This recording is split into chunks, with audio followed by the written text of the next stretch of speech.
Para mim sempre foi muito especial, né? Como eu disse, a minha casa é um estádio muito acolhedor. Teve época que eu acompanhava desde o mirim até o profissional. No mesmo dia, às vezes. Aqui eu fui tudo. Jogador, preparador físico, treinador, chefe de delegação, tesoureiro. Ai, quantos? Fui tudo aqui. A gente tem que se controlar muito na beira do campo ali, a gente que são mais antigos de casa, porque a gente não é só o profissional de campo que está ali. Pô, ali por estar ali também tem um torcedor dentro da gente.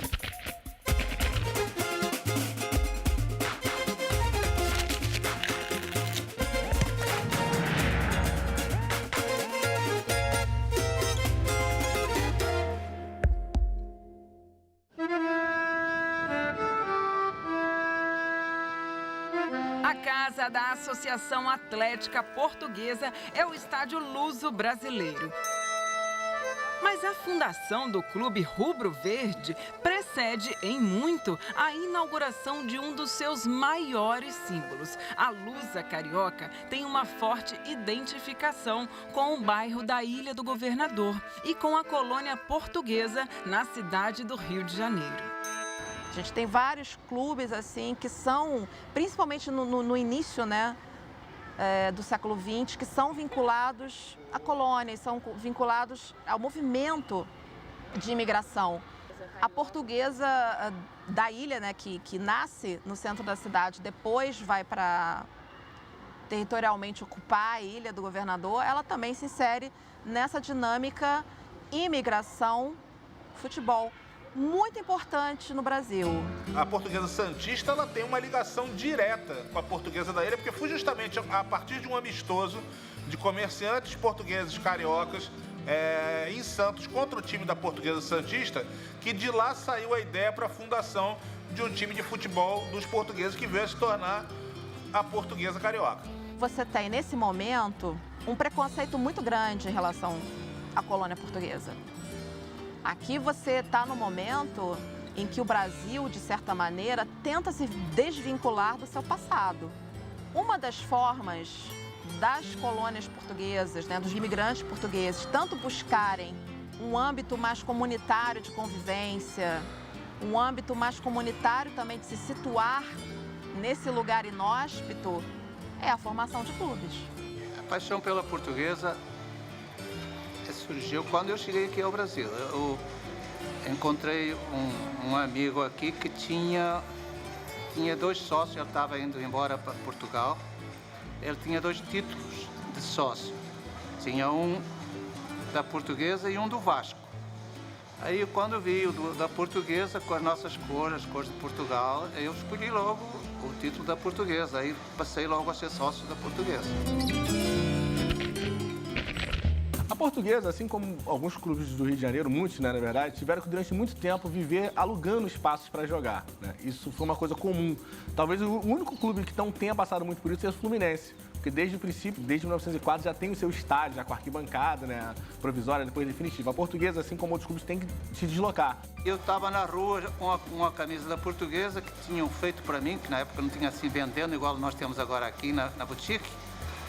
Aí tinha um senhor que era benemérito aqui da Portuguesa, que fazia parte da diretoria na época, e ele me viu na rua e já me levou lá para dentro do General Severiano para ver um jogo Portuguesa e Botafogo. Então, daí para frente, eu comecei acompanhando todos os jogos da Portuguesa. A Portuguesa, ela nasce nas imediações da casa de Tia Seata, na Praça 11. E a partir dali, vários fatores vão contribuindo para que ela vá mudando de sede. Um deles, por exemplo, foi a criação da Avenida Presidente Vargas, que fez com que aquela área toda fosse desapropriada. Depois a Portuguesa teve uma série de sedes no centro da cidade, até que no final dos anos 30 ela se estabelece nas dependências do Andaraí, do famoso Andaraí do Dondon, e fica lá por cerca de 20 anos, até que em fim dos anos 50 ela deixa essas instalações, roda mais um pouco, chega a mandar jogos no estádio do Rosita Sofia, em Cosmos, nas imediações de Campo Grande. E aí, finalmente, no começo dos anos 60, ela se estabelece na ilha. A Portuguesa está muito ligada à ilha, mas ela, na verdade, ela é uma expressão carioca. Já passou por vários bairros, ela só se estabelece definitivamente na ilha quando ela já tinha quase 40 anos de fundação. A Portuguesa esteve presente em algumas edições do Campeonato Carioca ao longo da década de 1930. Mas depois permaneceu 17 anos sem competir no futebol profissional, participando apenas de ligas amadoras. Foi somente no ano de 1953, mediante esforços de seus dirigentes, que a Lusa voltaria a disputar a elite do campeonato estadual.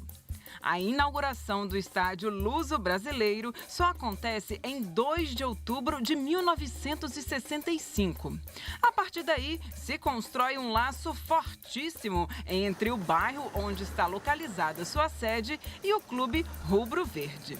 A Ilha do Governador era um aspecto curiosíssimo da cidade do Rio de Janeiro, né? Ela é considerada subúrbio porque está no entorno do centro e tudo mais. Então a gente tem na Ilha do Governador, até a década de 40, de 50, ainda um aspecto mais bucólico.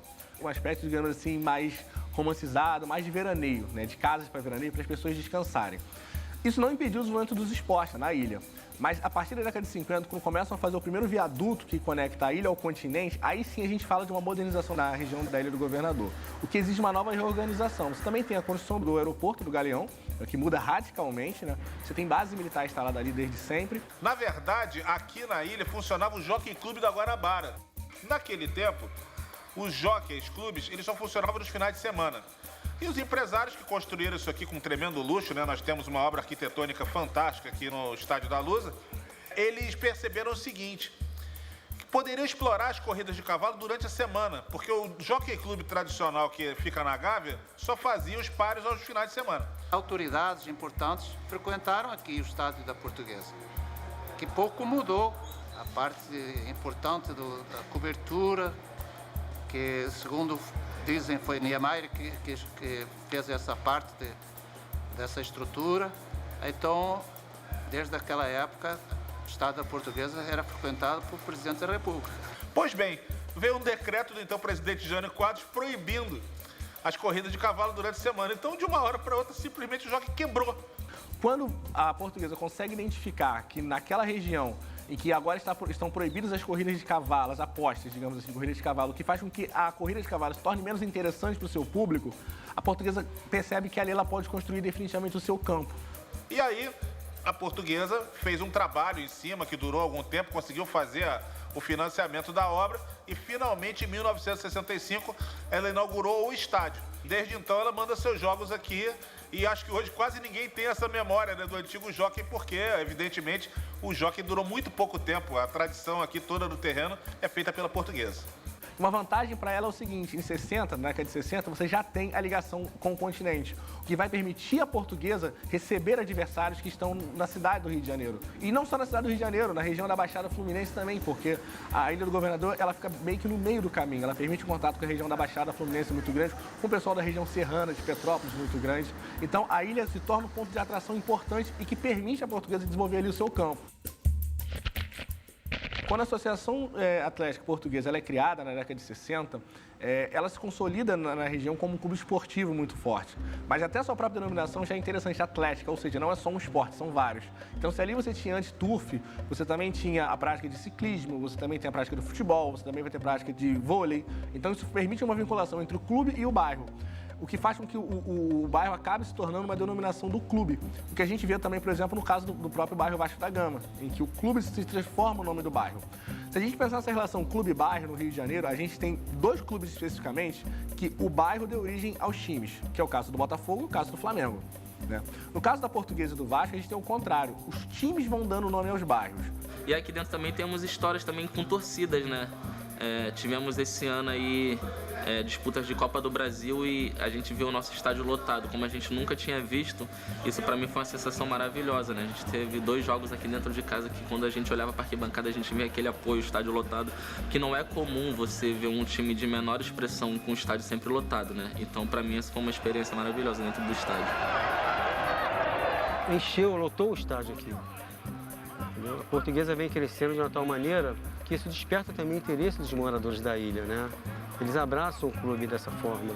O estádio se configura como um lugar por excelência dessa torcida. O lugar chamado estádio, ele ressignifica o ato de torcer.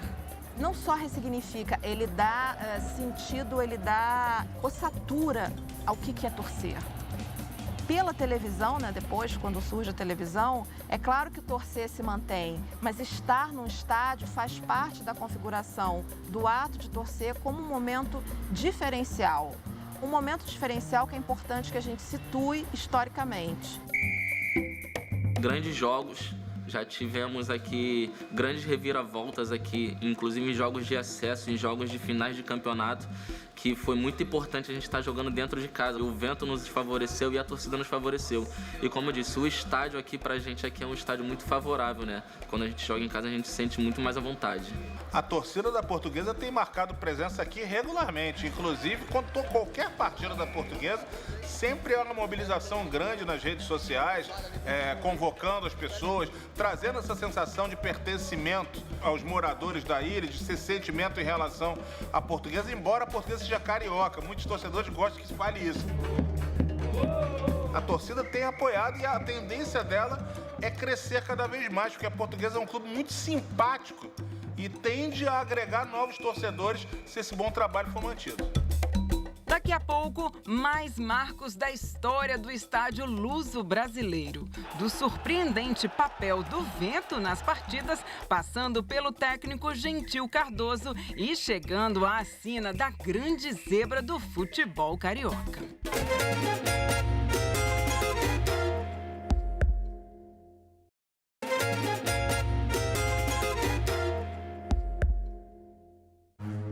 Um dos grandes feitos da Portuguesa carioca aconteceu muito longe do Rio de Janeiro. Nos anos 50 e 60, era comum que os times brasileiros e cariocas fossem muito respeitados no exterior. Como os clubes disputavam muitos amistosos e a Portuguesa não fugia à regra, você ia meio que como um nômade. Você viajava para a Europa e ia procurando contatos com clubes para fazer amistosos e conseguir, enfim, suas cotas financeiras. E o Real Madrid, se eu não estiver enganado, ele tinha enfrentado recentemente o Palmeiras e não tinha vencido a partida. Queria um adversário, estava cheio de fúria e queria alguém para vencer o jogo. Aí indicaram a Portuguesa, que já estava circulando ali pela Europa e fez várias outras partidas, como já fazia há muito tempo. Acabou que a Portuguesa caiu dentro do Santiago Bernabéu. Só que, para surpresa de toda a torcida merengue, do estádio lotado, a Portuguesa ia vencendo o jogo por 2-0 e no finalzinho o Real Madrid descontou. E com isso, a Portuguesa se tornou o único time das Américas a vencer até hoje o Real Madrid dentro do seu estádio Santiago Bernabéu. Eu sei que o segundo tempo foram 50 e poucos minutos. Enquanto eles não fizeram um gol, não terminou o jogo. Um dos jogadores que teve grande destaque em campo, o Escurinho, que fez época jogando pelo Fluminense nos anos 50 e 60, o Escurinho foi tido como um dos jogadores que acabou com a partida. E o Real Madrid queria contratá-lo imediatamente após o jogo, o que só não fez porque o Escurinho, à época, já tinha 39 anos. E naquela época, essa idade era um impeditivo praticamente para um jogador profissional. Nenhum clube, como até hoje, né, não contrata um jogador dessa idade. Mas o Escurinho acabou com o jogo e outros jogadores também, o Jurandir, o Seu Zeca, enfim. A Portuguesa deixou essa marca eterna, né, na sede do Real Madrid. Ganhar do Real Madrid realmente foi um sufoco louco. A Portuguesa, na época, eles pagavam $5 de bicho. E o empresário da Europa, Elias Zaku, falou assim: para incentivar vocês, eu vou dar $20 para cada um. E os 3 melhores, vou dar $50. Eu não fiz gol, mas eu ganhei $50. Ao longo do tempo, o estádio luso-brasileiro ajudou a Portuguesa a se firmar no cenário do futebol carioca. Não só por ser o local por excelência da torcida, como também por causa dos profissionais que passaram por lá. A Portuguesa sempre tratou muito bem os seus empregados. Os treinadores nossos sempre foram excelentes. Paulo Amaral, Gentil Cardoso, famoso vai da zebra, Gentil Cardoso. O Gentil Cardoso é um treinador que deveria ser reverenciado na história do futebol brasileiro, porque ele passou por várias grandes equipes. Em muitas situações ele era tratado até com talvez um certo deboche, e a gente não pode descartar também um certo racismo, por ele ter sido o primeiro grande treinador negro do futebol brasileiro que se tem notícia, conquistando títulos em grandes equipes. Então, quando o Gentil Cardoso veio trabalhar na Portuguesa, ele já era um treinador consagrado e tinha atuado no exterior, inclusive. Ele conversava individualmente e depois coletivo. Então, ele conseguia colocar na mente da gente que nós éramos melhor que o adversário. E aquilo ficava, né? Pois bem, quando ele chega à Portuguesa, ele vem para o campeonato de 1964. Havia uma grande expectativa em torno dessa temporada, porque o campeonato seguinte era o campeonato do quarto centenário da cidade do Rio, em comemoração. E só disputariam 8 equipes a competição. Ou seja, as 6 primeiras vagas já se esperava que ficassem com o Vasco, Flamengo, Fluminense, Botafogo, América e Bangu. Todos os outros times disputariam 2 vagas. E a imprensa tratava a Portuguesa como nada, como um time que não ia conseguir a vaga. Enfim, faziam piadas recorrentemente a respeito disso. E o Gentil Cardoso, com o jeito dele, simpático, divertido e tal, em várias entrevistas, ele falava, vocês estão descartando a Portuguesa, mas pode ser que dê zebra. Falou isso não somente em uma ocasião, em várias. Até que chega na última rodada do campeonato, nos minutos finais, a Portuguesa vence o Canto do Rio por 2-1, com gol de Edmur, e acaba conseguindo a vaga para o campeonato do quarto centenário, que é uma tremenda façanha, porque o futebol do Rio naquela época era muito disputado, mesmo as equipes de menor investimento eram equipes muito aguerridas, e não era fácil figurar ao lado dos então 6 grandes, né? E a Portuguesa conseguiu esse feito, e a partir dali tem uma foto, inclusive, que é fantástica, que tem em jornais, no Jornal dos Esportes. Quando a Portuguesa consegue a classificação, uma zebra, né? Um rapaz vestido de zebra invade o campo enlouquecidamente apaixonado, e a história da zebra se popularizou para sempre no Brasil. Pouco tempo depois, isso aí em 1964, quando vem a loteria esportiva, a zebra passa a ser o símbolo do jogo, que durante toda a década de 70 e parte de 80 foi o jogo mais popular do país. E essa simbologia vem da Portuguesa e vem do Gentil Cardoso. Se no futebol consideramos os torcedores o 12º jogador, no campo do Luso brasileiro há um elemento a mais, a favor do time da casa. O vento, graças a Deus, aqui sempre foi muito favorável ao nosso desempenho, né?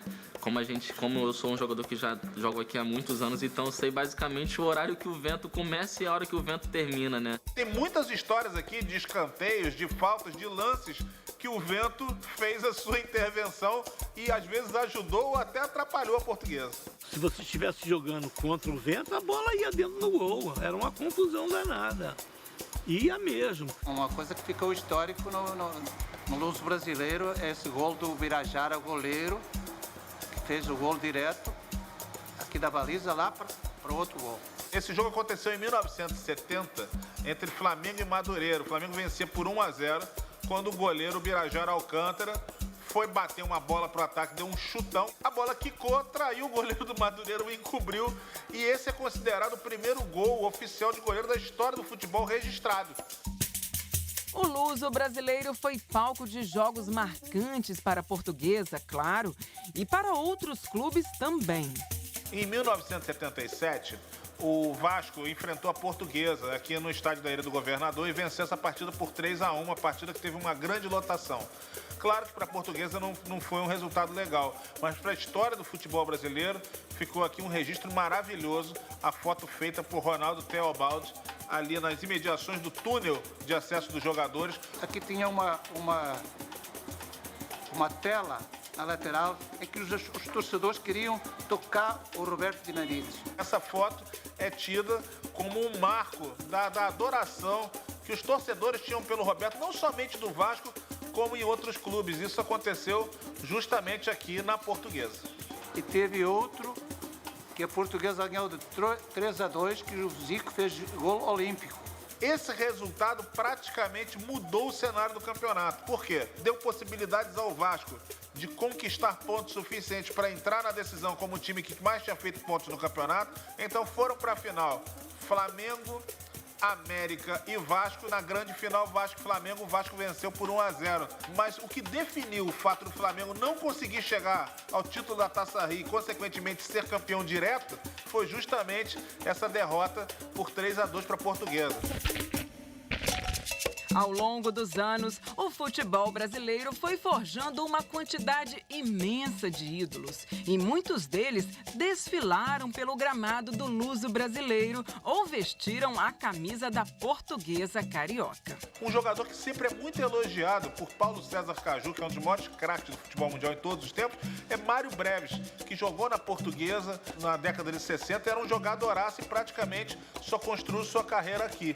Zózimo, que foi um dos maiores zagueiros do futebol brasileiro, hoje é esquecido porque morreu precocemente, campeão mundial de 58, foi zagueiro da Portuguesa, inclusive inaugurou o estádio, né? Vavá, bicampeão mundial, encerrou a sua carreira jogando pela Portuguesa. As categorias de base dos clubes brasileiros sempre foram celeiros de craques para o nosso futebol. Com a Portuguesa não poderia ser diferente.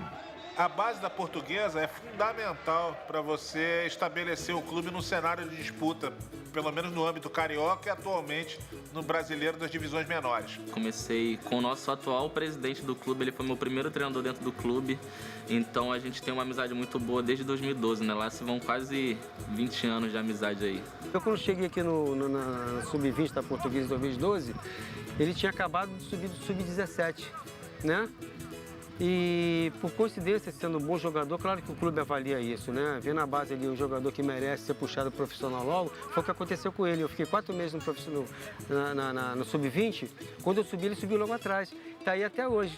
É importante esse trabalho que a Portuguesa já faz na base, já há muito tempo, nas divisões inferiores ela é marcada, ela tem olheiros, ela tem vários lugares de treinamento, enfim, acaba sempre revelando bons jogadores. Ao longo das décadas, ficou cada vez mais claro que a vocação do estádio Luso brasileiro é ser um palco verdadeiramente carioca.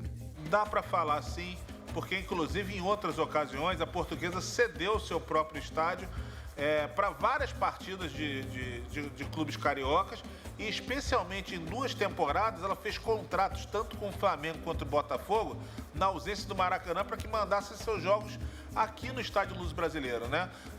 As arquibancadas foram ampliadas por meio de estruturas tubulares. Todas as grandes equipes do futebol brasileiro já jogaram aqui nos últimos anos quando foi instalada essa arena. Apesar da importância e destaque do Campeonato Brasileiro, as competições estaduais ajudam e muito o crescimento do futebol do país. O Campeonato Carioca hoje ele tem uma importância vital no Rio de Janeiro do futebol carioca, né? Primeiramente porque é uma forma dos clubes menores, digamos assim, de se manterem ativos.